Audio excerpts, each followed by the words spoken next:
Yo. Hey, come on.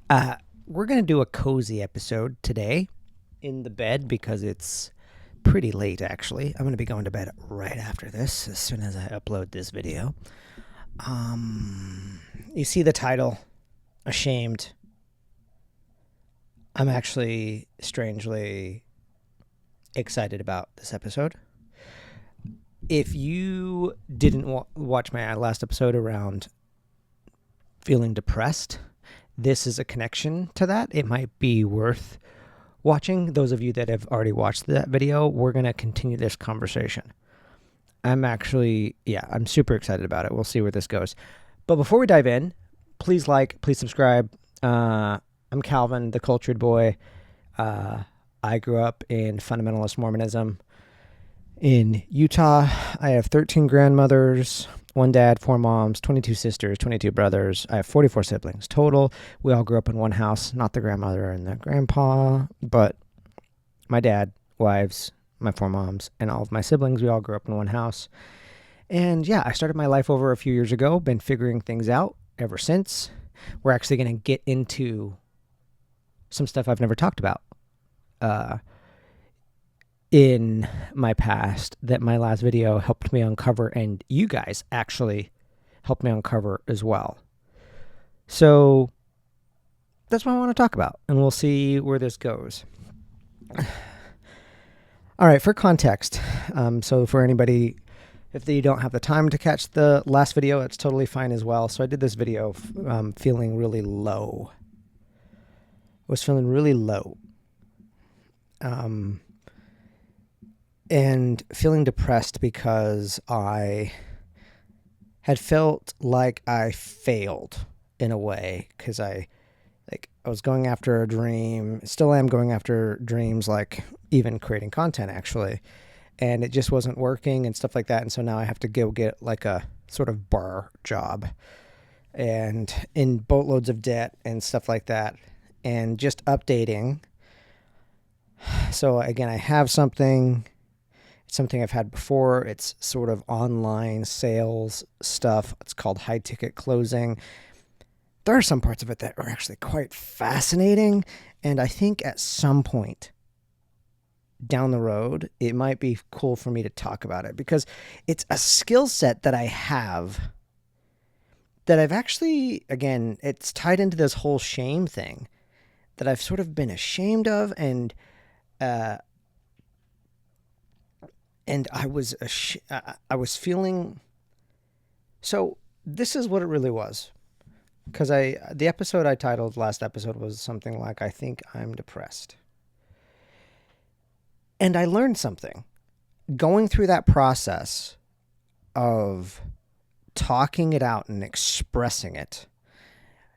Oh, first of all, I just recommend this so much. Maybe it's with a therapist. I do therapy too sometimes, but like just putting it out on something in my own platform was huge. But I don't think it was just like, there is some sadness, yes, for not quite being where I want to be yet. But that's as I sat through it, I don't think it's the core. I think it's shame. It's feeling ashamed.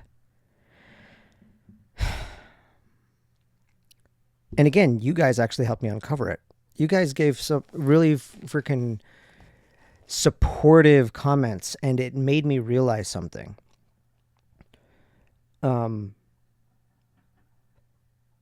First off, the big thing that I learned is I can be honest and say what I'm really feeling, and it is at least possible that I will still be okay. And again, the fact that there's people here in the community that, heard it and is like, yep, you've been there. You're not a failure just because, you went for something. And if you have to, do something to stabilize, to keep the dream going, that's okay. Just hearing that, it seems obvious in retrospect, but I was just reflecting on it with myself and was like, whoa, okay. Maybe I am okay. And this is fascinating to me because at first you would think that it's all the external stuff, like running out of money, being in debt, not pursuing, or the dream not exactly working, like, because my ultimate dream is like my creations are the things that are funding my lifestyle, and I don't want to have to go do other stuff and stuff like that. I was thinking it was all of that, but it wasn't. It was something else. I really felt shame for it all. So the question becomes, how did I figure it out? And where did it come from? And that's what I want to share, because I did some internal excavating. And I want to pull the curtain back a little bit on my life, on Mormonism, on fundamentalist Mormonism, on my family upbringing and stuff in a way that I haven't before. So, to give context, some people know this, some people don't, but people have heard of Mormonism. And here in New York City, where I live now, sometimes when I tell people where I'm from, they sort of bunch Mormons and fundamentalist Mormons into the same bucket, which I actually think is fair. A lot of Mormons don't like that. I actually think it's fair. And the reason I think it's fair is because I think that's a healthy reaction to what a lot of the LDS church, the mainstream Mormon church, has been doing the last couple of decades, several decades, and that is completely separating each other as like, oh, there is nothing that is remotely connected. We're completely different people. No. Fundamentalism comes from Mormonism. Like, it's all intertwined. So one of the things that my brain loves to do since I grew up in this and I left it and everything is I will find a thread on something and I will trace it. And see where it came from, or I'll see a pattern in a person. And like, where did that person learn that pattern? Because, we are nature, but we are also nurture. And when you're in a certain environment, you will pick up patterns of thought, patterns of self-betrayal, patterns of empowerment. Like, there's a reason it matters to have healthy parents and stuff like that, because you pick up the patterns. And so I'm going to trace something all the way to the shame that where it came from. But I just want to give context to the whole Mormon thing so that we have context of how this one person, the 11th child of 45 kids, like, comes from this, like the world that this comes from. So Mormonism actually started here in New York. Fun fact, upstate New York. And then basically, I'm not going to get through all the details, but basically Joseph Smith, the founder of Mormonism, and his people keeps getting kicked out from one town to the next. He's a bit of a troublemaker, let's say. And of course, what he ends up saying is he's not a troublemaker. The devil's the troublemaker, and everybody's just trying to stop the work of God. He's so smart when it comes to narrative reformation. Like, he would make current day politicians and presidents even blush. He was so good at reframing events to make himself look like, I'm the prophet and you guys should all listen to me. Anyway, gets kicked out, gets dead, killed, martyred, however you want to put it. And Utah becomes the place for Mormons. The successor of Joseph Smith, Brigham Young, ends up traveling from Missouri, where they were at the time, all the way to Utah. Okay, all this is going to tie in together. So you might have heard that. And then at the time, Joseph Smith was a polygamist, very controversial. I was actually just doing some deeper research on Joseph Smith, on super fascinating, honestly, that, like, current Mormons and certainly fundamentalist Mormons, one thing that we talk about all the time is,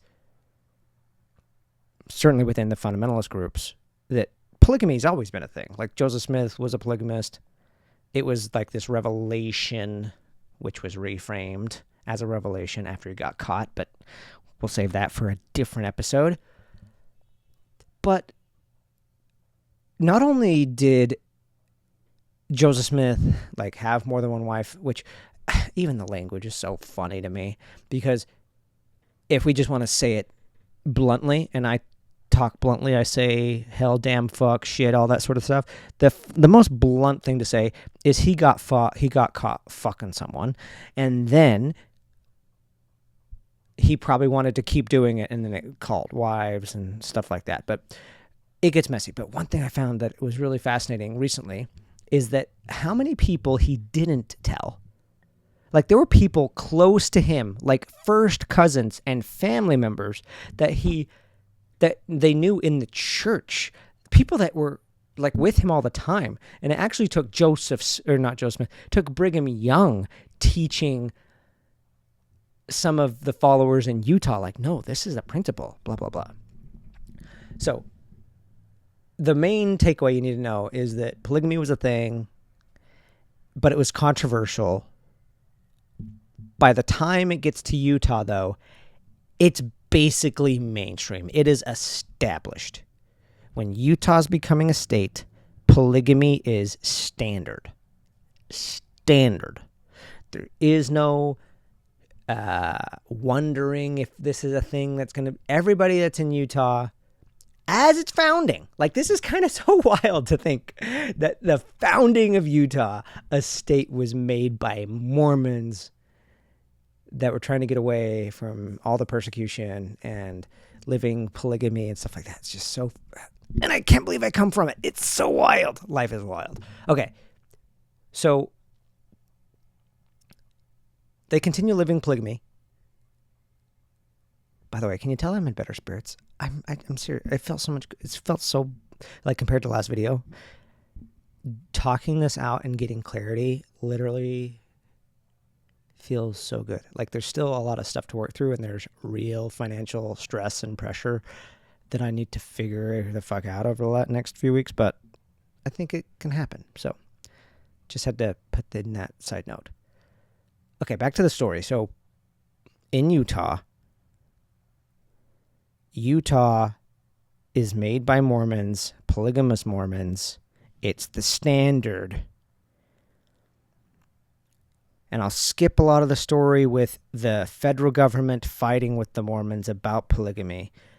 But the main gist is the Mormon church changes doctrine.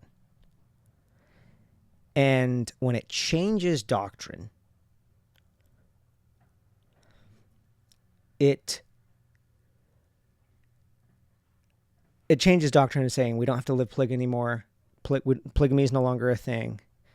But the federal government was like, are you sure you guys aren't living polygamy? And they're like, yes, we promise. And they're like, are you really sure? And it got to the point where the LDS church, the Mormon church, kicked out their own members for living polygamy. Okay? That is so significant. I'm going to have to say this probably 1,000 times because it is so baffling. So, because what they did is they kicked out their own members. Like, you have no idea how much it's ingrained in fundamentalist Mormons, and especially how it would have been ingrained in people, especially those that were living in Utah, that you have to live this way, you have to live this way, you have to live this way. If you are given the principle and you reject it, you're fucked. You are going to be damned to hell, to outer darkness.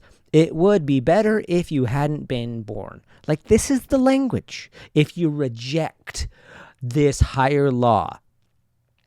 And so a lot of people work themselves up to accept it. They finally be like, okay, I guess we better. And then women have a hard time with it, but then they accept it and they're like, okay, maybe this jealousy stuff that I'm dealing with, maybe it's good for my character, maybe it's good for my soul, maybe it's good for my spirit, and they accept it. And we have several generations in Utah that are living it. We have kids and grandkids and great-great-grandkids that come from this structure. And then the church rips out the rug from all these polygamists and says, you can't do it anymore. But it gets worse. They don't just say we don't have to do it anymore. They say you can't live this way. And they kick them out. They kick out their own members for living the exact way that they told them you must live to get to the highest heaven, to get to the celestial kingdom, as it's called in Mormonism. That's one side of it, the fucked up side of it. The other thing that is also very difficult to communicate, but I want to try. This is here's something that every single Mormon and ex-Mormon and fundamentalist Mormon agrees on. It's not all bad. There's a lot of fucked up stuff about Mormonism. It's not all bad. In fact, there are things about it that are genuinely so good and beautiful and feels amazing. One of the things that I talked about with Johnny Harris on my YouTube channel on Cultured Boy over a year ago is the feeling that you get being a part of this community and singing songs and like the family element Mormons got down. Like, now why is this important? Why am I bringing it up? Because imagine this. Imagine being these people that were told that they have to live this way. They wrestled with their own selves, their emotions, their psyche, get to the place where they feel like they have to accept it. It's a commandment from our prophets. It's from God. We can't reject it. They get themselves to accept it. Then they have this entire internal mindfuck of getting kicked out. Now, kicked out is one thing, but then like getting kicked out for that one particular principle is one thing.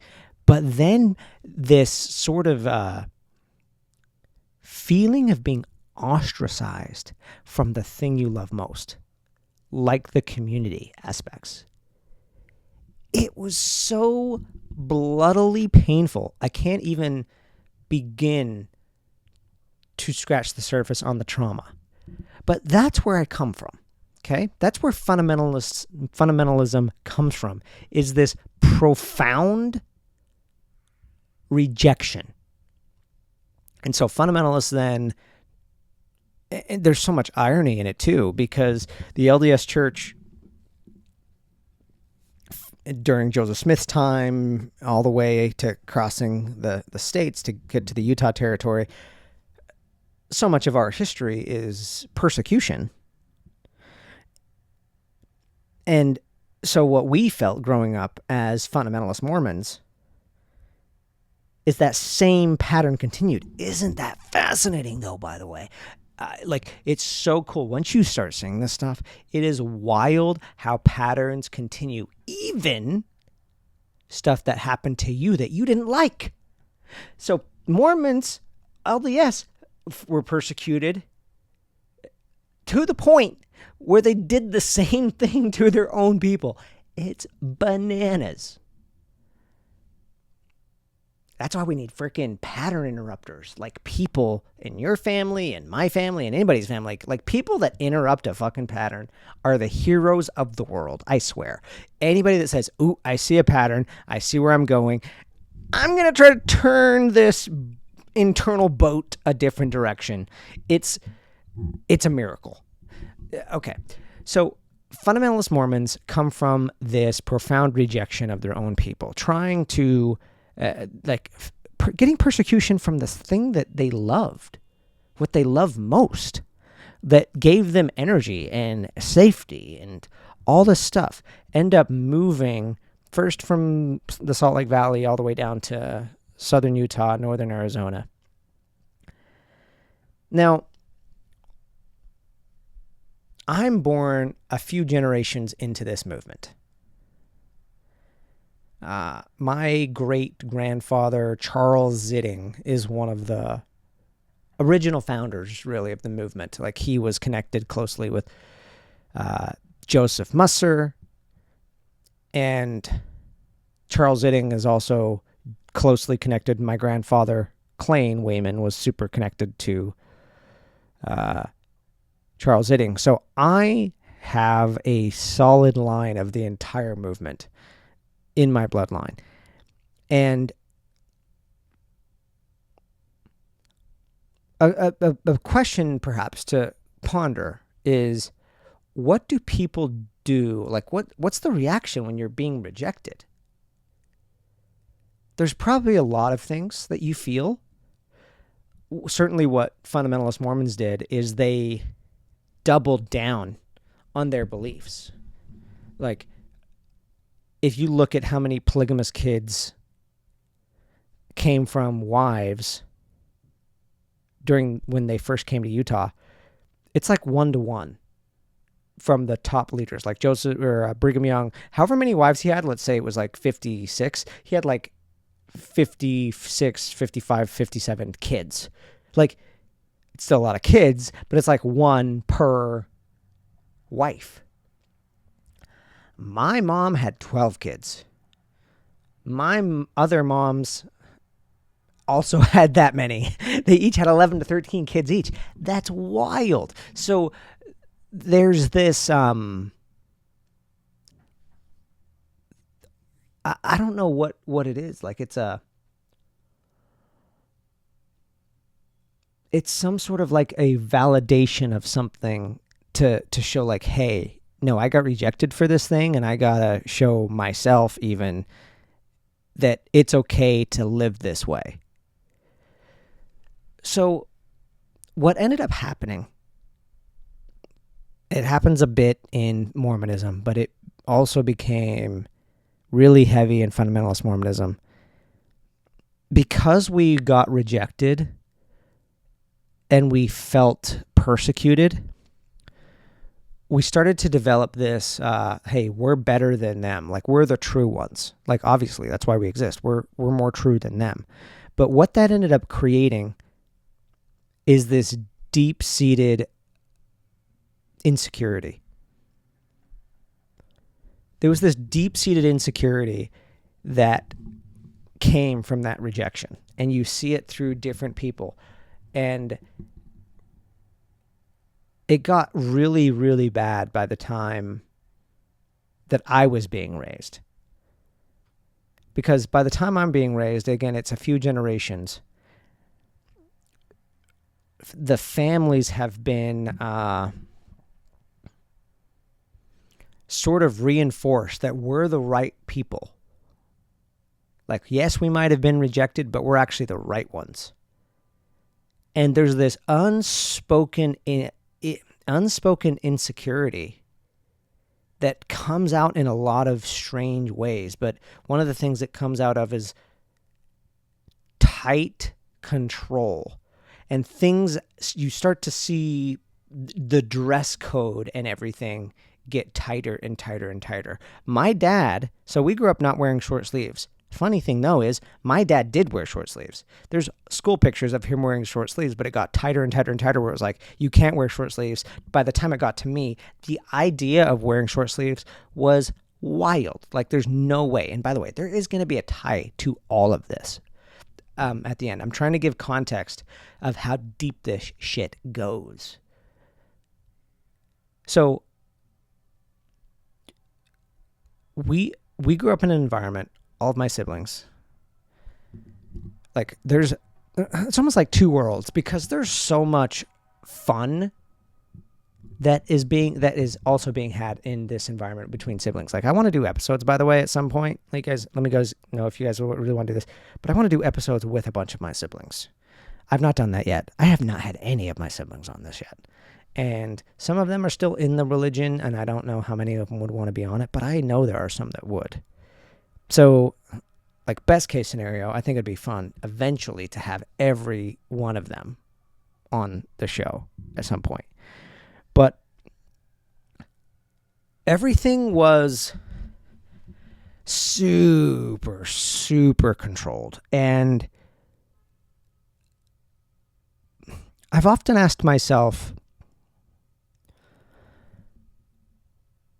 why, like, as a general rule, what makes us so hypervigilant? What makes a human being so hypervigilant? And again, it comes from this sense of, I'm not good enough. And if I'm not good enough, then I gotta try harder. And so the insecurity leading to I'm not good enough, and then you couple that with I want to be good enough, I'm striving to be good enough, I really want to be good enough. So what sort of bubbles up from that? I don't know if I'm explaining it exactly the way I wrote it down earlier, but what starts to come up when you... Can you hear the siren? I hope so, because now you know this isn't fake. Well, unless this is AI, and I added a siren outside my window, but welcome to New York City, baby. What ends up happening when you have compounded insecurity and you are trying to become the standard people of God, which we're trying to, as fundamentalist Mormons, we're trying to be the original, as Joseph Smith said, and stuff like that. And we're trying to make these good things happen in the world. We're trying to get our blessings and everything. And it's not working. The thing that comes up a lot is shame. Shame. Shame that you're not good enough. And that shame creates a horrible cycle, a reinforcing cycle on itself. In earlier Mormonism, certainly in Mormonism now, there's a lot of leeway. You know, there's a lot of sort of forgiveness. But in fundamentalist Mormonism, it got to this point where,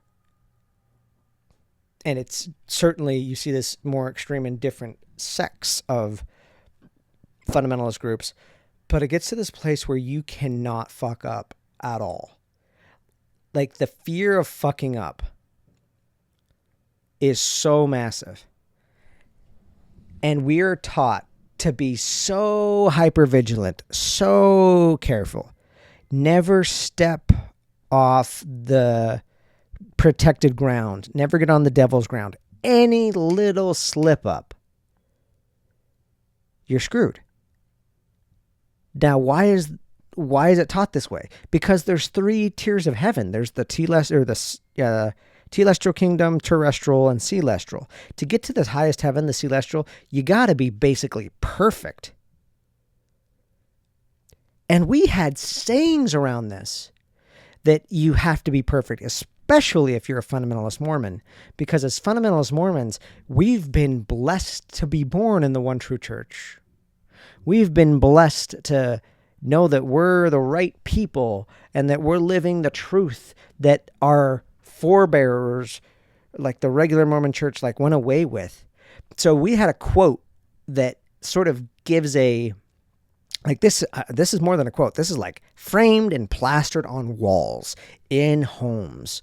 And it gives a sense of this all or nothing thinking that comes from needing to be so perfect. And the quote is, "The kingdom of God or nothing." The kingdom of God or nothing. And the intention sounds great.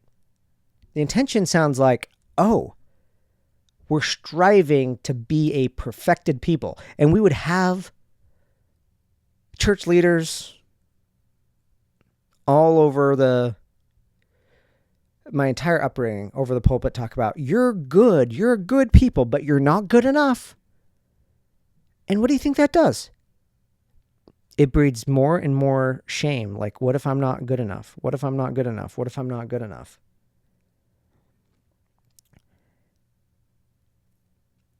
And where does that come from? Or why would a human being have that? And that shame gets mixed in with self-judgment and stuff like that. And I've had that my entire life, this self-judgment. And I think I'm starting to uncover where it's coming from and what it is and how to break it.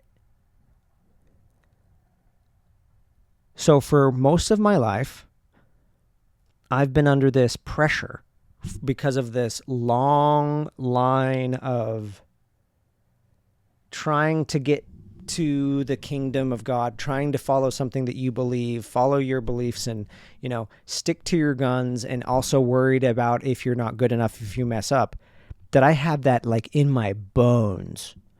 So when I am pursuing something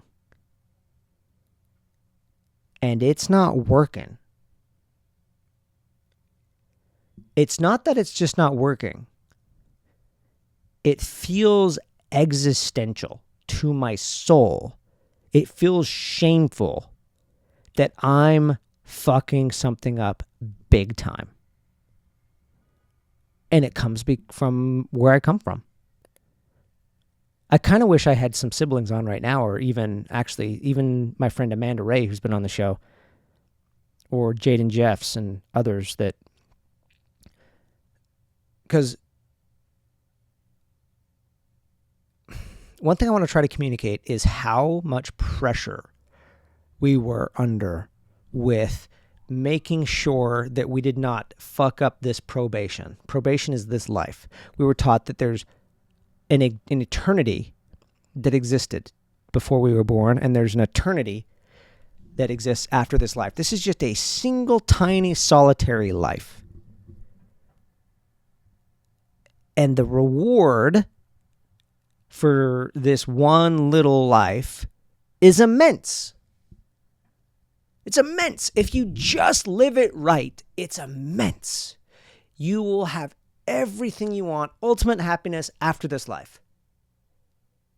Again, also a fucked up thing. Like, the more I'm out of this, it's like, whoa, this could trap people from being happy and then just living for the next life that, we hope it comes, but who knows? We hope there's something after this. But do you see what's happening? Like, there's this huge reward, this thing that we want, and this hypervigilance but to get it, not only do you have to be good, not only do you have to want it, not only do you have to be like working hard, you just can't fuck up at all. And what starts to happen is, if you're a genuinely good person, which, even though I'm not Mormon anymore, at least not in the way of like belief, like it's in my blood still, in my bones still, but if you are slipping up, the shame and the self-judgment, strangely, are acting in your best interest in a twisted way. At least they're trying to. Like this, see if you can follow me on this. Why would you have your internal systems like flash, like, hey, shame, hey, don't fuck up, don't fuck up, don't fuck up, like this self-judgment? Because if you mess up, you're going to ruin all of eternity for this one little thing. Like, you really want to have this really good thing. But if you're not perfect, you may not get it. Kingdom of God or nothing, you're going to slip up. Don't slip up, don't slip up, don't slip up. I still have some of that wiring, is what I'm finding. And I'm working through it. But instead of the kingdom of God, quote unquote, or the celestial kingdom, or all of this reward, I don't buy any of that. What do I want? I want to live true. I want to live authentic, and I want to follow my dreams. But it's almost like that my dreams are my celestial kingdom.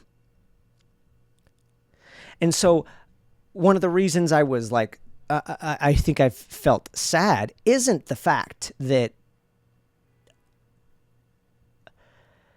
being depressed, that money stress, and also that I thought I'm going after my dreams and it's not working. That's actually not it. And and talking to you guys and in the comments of the last video is what helped me realize this. It's actually all the pressure and the shame and the self-judgment that I was subconsciously placing on myself for not being perfect yet, for not accomplishing my dreams yet, for fear of, what if I don't?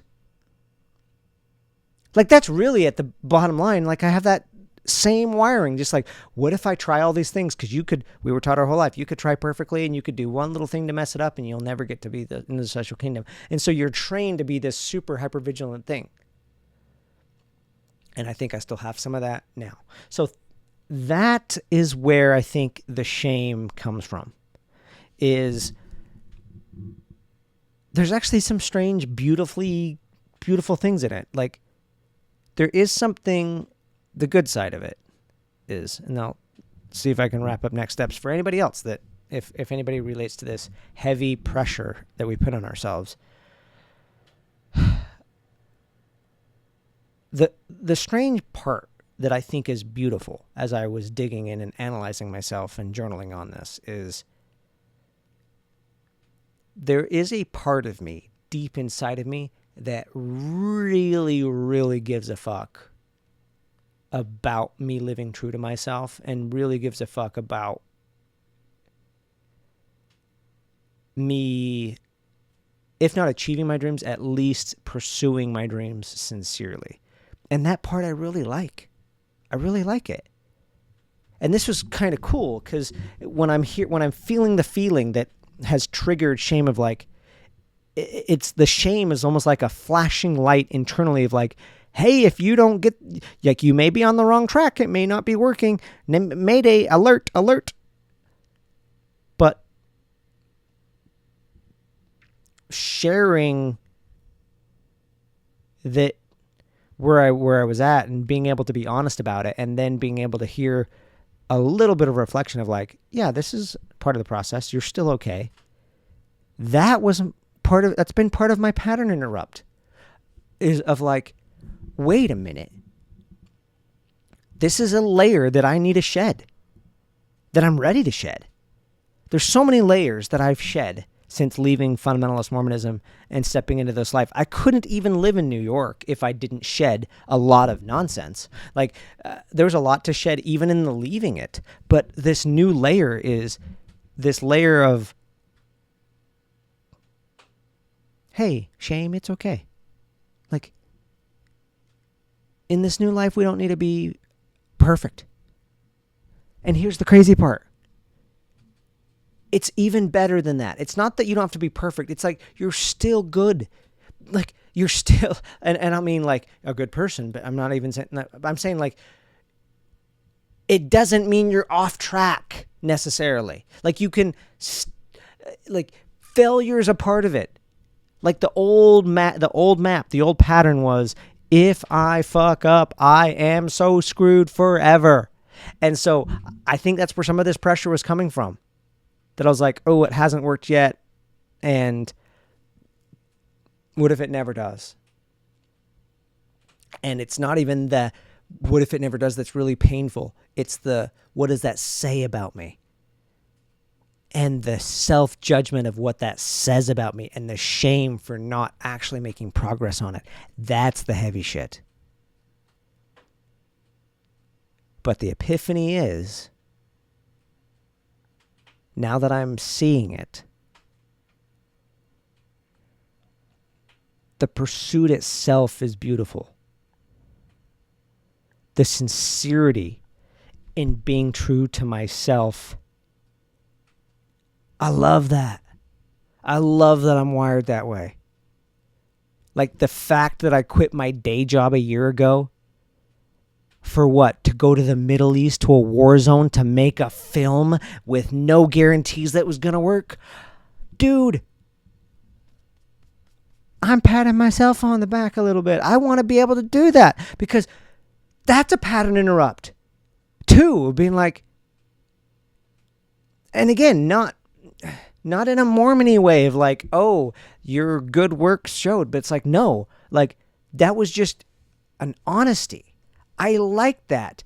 And the same is true in this current chapter is what I'm wanting to anchor in with this episode. And I know it's going to be a process. It's not just going to be this episode. It's going to be an ongoing thing, but I want to melt the shame a little bit by reinforcing what I picked up with some of the comments, and that is that it's okay that it's okay to go after something and it not look exactly the way that you want it. It's okay to go after something and you don't hit it right away or it looks differently. It doesn't mean that you're fundamentally wrong or broken or something's fundamentally off, like was the pattern from Mormonism. And if you really want to take this all the way back, this pattern, yes, I had it growing up in fundamentalism. And yes, I think my grandparents probably had it from the deep rejection that came because they were like, am I not good enough in the eyes of God if I got kicked out of the thing I love most and stuff like that? But I think it goes even beyond that of people that were like, man, are we good enough? Like people are like hating us and kicking us out of town, blah, blah, blah. I think you could trace this all the way back to the founder himself, Joseph Smith. I really do. I really feel this way. I really feel that there's so much shame that he didn't deal with, that he made revelations around, that he felt ashamed around. Like broken prophecies, having sex and getting caught and having to make a revelation. I really think it's this. And I really think that there's patterns of shame, especially in Mormonism, that has traced from Joseph Smith, the founding, all the way to fundamentalist kids today. It's in the pattern. And if there's anything I want to wrap this episode up with, it's just the commitment that I, for myself, because I can't do it for others, I want to break that pattern in me.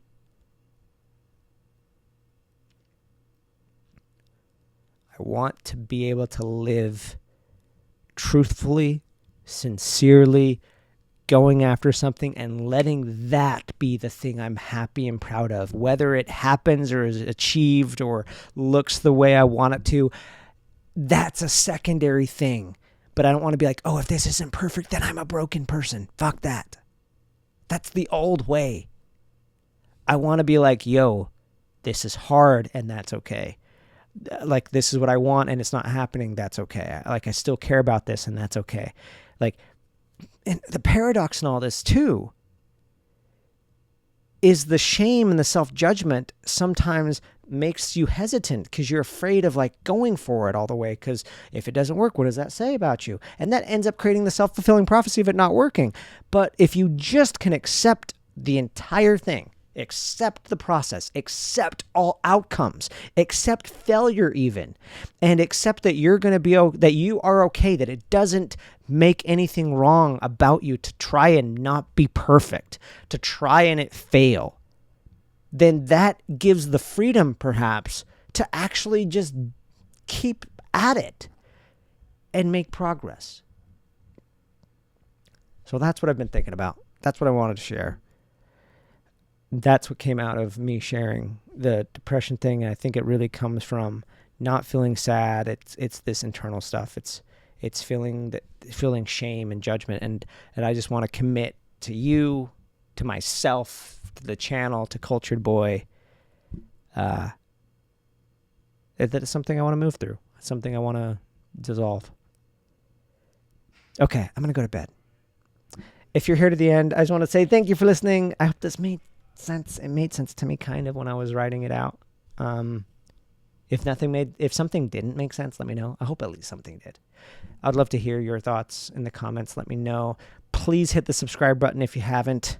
This is one of my dreams. I want to make YouTube a thing. It already is a thing, but I want to keep expanding it more and more. And so the engagement of you guys that are here with all of my videos and like just the early stages, I'm genuinely really happy that you're here. I'm really grateful. So thank you so much. Thank you so much for watching. And